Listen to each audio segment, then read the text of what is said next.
Hello students. So today we will study about environment. The chapter first of class 7. 7th class का geography का first chapter environment. अच्छे से पढ़िए, ध्यान से सुनना बात को, मेक नोट्स. ठीक है, अच्छे से नोट्स बनाइएगा. ठीक है, आफ्टर दैट सब्सक्राइब करना. अब मेरी बात सुनना. मैंने बोला व्हाट इज़ इन्वायरमेंट, वातावरण क्या है. ठीक है ना. अब मैं यूँ नहीं बोलूँगा कि अच्छा प्रैक्टिकल लाइफ में आप लोगों ने काफ़ी ये चीज़ें देखी है बच्चों, क्या कि इन्वायरमेंट क्या होता है. इन्वायरमेंट वातावरण, वातावरण मतलब माहौल बन गया. माहौल किसी भी चीज़ का हो सकता है.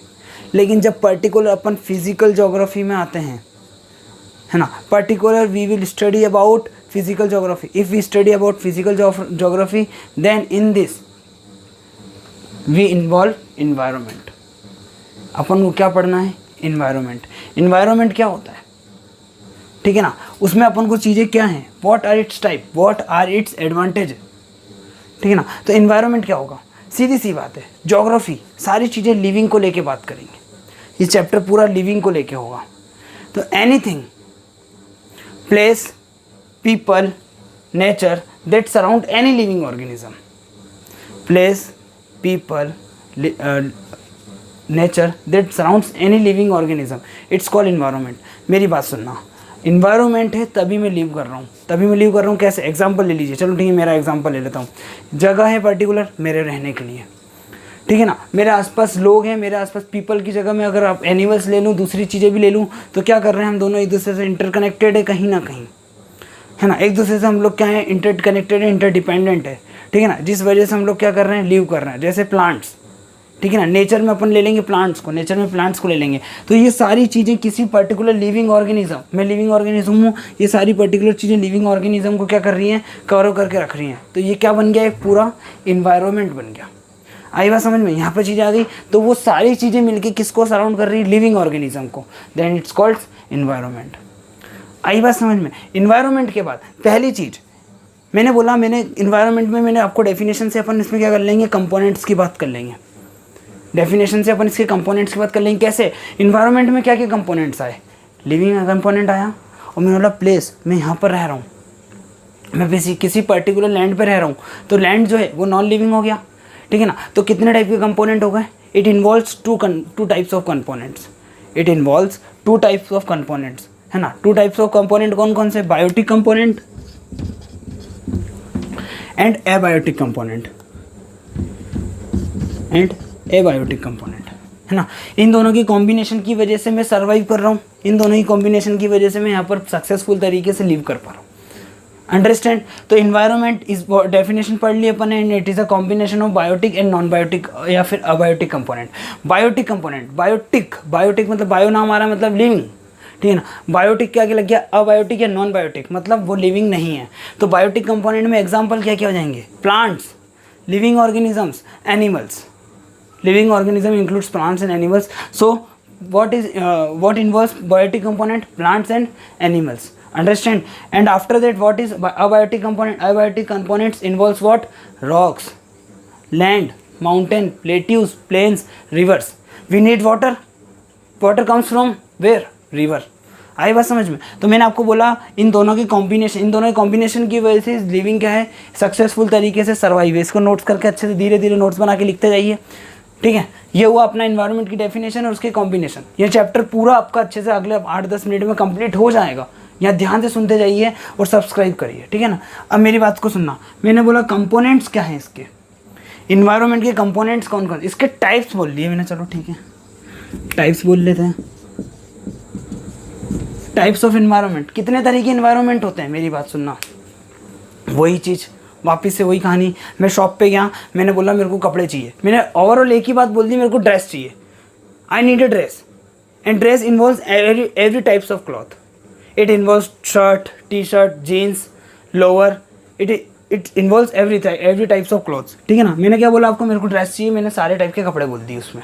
ठीक है ना. वो मुझसे पूछेगा कि आपको ड्रेस में क्या चाहिए, ऐसी बोला. मैंने बोला कि मेरे को इन्वायरमेंट की बात करो. मैं किस टाइप के इन्वायरमेंट की बात करूँ, है ना। तो किस टाइप के इन्वायरमेंट, तो कितने टाइप के इन्वायरमेंट होते हैं, 3 टाइप के। कौन कौन से, नेचुरल, ह्यूमन और ह्यूमन मेड, ठीक है ना। अपन उल्टा पढ़ेंगे क्योंकि नेचुरल को अपन पर्टिकुलर अच्छे से पढ़ेंगे। मैंने बोला what is human made environment, human made what, चलो ठीक है, पहले व्हाट इज ह्यूमन इन्वायरमेंट। मैंने जो environment, the environment made by humans और the environment contributes in humans, है ना। मैंने बोला वो इन्वायरमेंट जो ह्यूमंस के बारे में बात कर रहा है वो ह्यूमन इन्वायरमेंट हो गया, आया समझ में। मैंने जो इन्वायरमेंट बनाया वो ह्यूमन इन्वायरमेंट हुआ। Human made environment, buildings, infrastructure, vehicles, ये कौन से इन्वायरमेंट है, ह्यूमन मेड इन्वायरमेंट। इनकी की ज़रूरत नहीं है अभी, लेकिन बात सुन लो, ह्यूमन मेड इन्वायरमेंट में अपन बात करेंगे vehicles,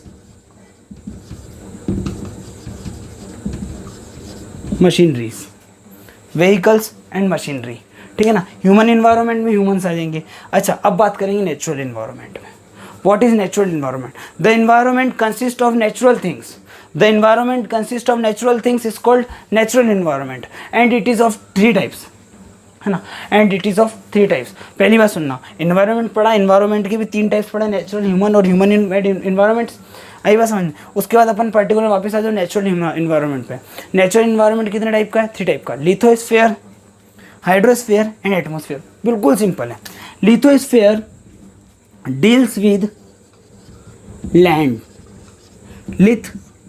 लिथ is a Greek word, है ना। लिथ क्या है, लिथ मतलब होता है स्टोन, है ना, और स्टोन से क्या बनता है, लैंड, जमीन बनती है। तो मैंने क्या बोला, लिथोस्फीयर, वो environment which deals with land, आई बात समझ में, अंडरस्टैंड। उसके बाद मैंने बात करी हाइड्रोस्फीयर, हाइड्रो जहाँ भी नाम आता है मतलब वाटर, आई बात समझ में। हाइड्रोजन और ऑक्सीजन के कॉम्बिनेशन से वाटर बनती है, आने वाली क्लासेस में आप अच्छे से पढ़ेंगे, है ना। तो मैंने बोला hydrosphere deals with water,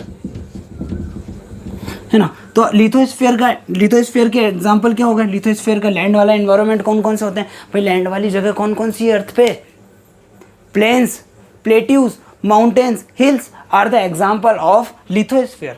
and what are the example of hydrosphere, hydrosphere के एग्जाम्पल क्या हो गए, पानी वाली जगह कौन कौन सी अर्थ पे, sea, ocean, lakes, rivers, understand. After that we will study about atmosphere. What is atmosphere, the atmosphere, the environment या फिर और the environment deals with the thin layer of air, air, हवा की पतली जो परत होती है, अर्थ है ये, ठीक है ना। अर्थ के ऊपर यहाँ पे ऐसे ऐसे ऐसे मतलब इतने कुछ दूरी के ऊपर क्या है, दूरी तक क्या है, हवा है ना। तो एयर का जो इन्वायरमेंट है, एयर का भी इन्वायरमेंट है, तो इसको क्या बोलेंगे, एटमॉस्फेयर।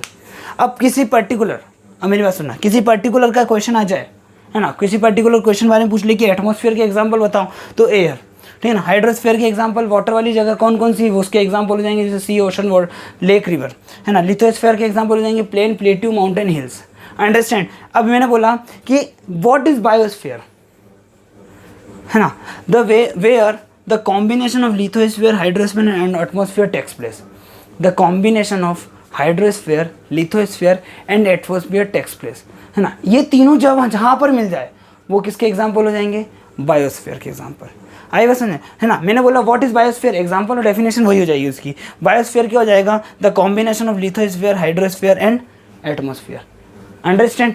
इतना समझ में आई यहाँ तक चीज़ें। इन्वायरमेंट आया, इन्वायरमेंट किन किन कंपोनेंट की कॉम्बिनेशन से बना, ये समझ में आ गया। इन्वायरमेंट के टाइप्स अपन ने पढ़ लिए। उसके बाद में अपन जो पढ़ेंगे वो है व्हाट इज इकोसिस्टम। इन्वायरमेंट और इकोसिस्टम में बहुत छोटा सा डिफरेंस है ना। इन्वायरमेंट और इकोसिस्टम में बहुत छोटा सा डिफरेंस है। बात को सुनना ध्यान से, है ना, प्लीज़ ध्यान से सुनिएगा। मैंने आपको बोला व्हाट इज इन्वायरमेंट। इन्वायरमेंट क्या था, कोई भी लिविंग ऑर्गेनिज्म के आसपास जितनी भी चीज़ें सराउंड करती है वो इन्वायरमेंट हो गया। ये क्या हो गया, एक इन्वायरमेंट है बस, है ना। लेकिन इकोसिस्टम अपन इसके अंदर घुस के बात कर रहे हैं। What is ecosystem, the interaction between, interaction मतलब घुलना मिलना, the interaction of all living organism.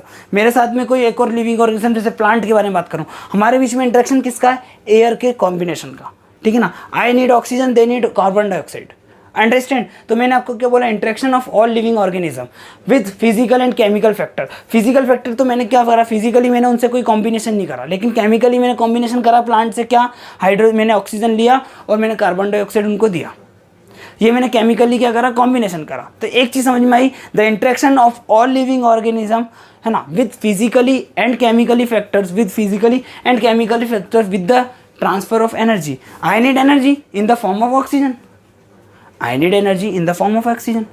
आई बस समझ में, oxygen comes in my body, oxygen उसके बाद में जब मेरी बॉडी में आ जाएगा तो जो भी प्रोसेसेस होती है, लिविंग प्रोसेसेस हैं, 6-7 आपको प्रोसेस पढ़नी है साइंस में, जो आप आगे आने वाली क्लासेस में पढ़ेंगे। शायद तक 7th क्लास में आप लोग पढ़ेंगे, पर वो प्लांट्स के बारे में पढ़ेंगे और कुछ एनिमल्स के बारे में पढ़ेंगे, लिविंग प्रोसेस। अंडरस्टैंड। तो मैंने आपको बोला कि इकोसिस्टम क्या है, interaction of living organism with physical and chemical factors with the transfer of energy and materials.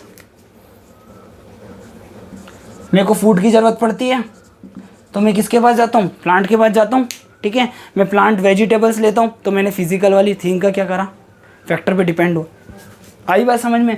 तो ये चैप्टर बच्चों पूरा हुआ, इसको अच्छे से पढ़िए। कोई भी डाउट होगा कमेंट में पूछ सकते हैं, ठीक है, मुझे टेक्स्ट कर सकते हैं। यहाँ पे सारी चीज़ें क्लियर हो जाएंगी आपको। अच्छे से नोट्स बनाइए, पर्टिकुलर ये चैप्टर पूरा है, बार बार रिपीट करके अच्छे से पढ़िएगा, नोट्स बनाइएगा, शेयर करिए, लाइक करिए अगर आपको अच्छे से समझ में आया तो, और सब्सक्राइब जरूर करिए।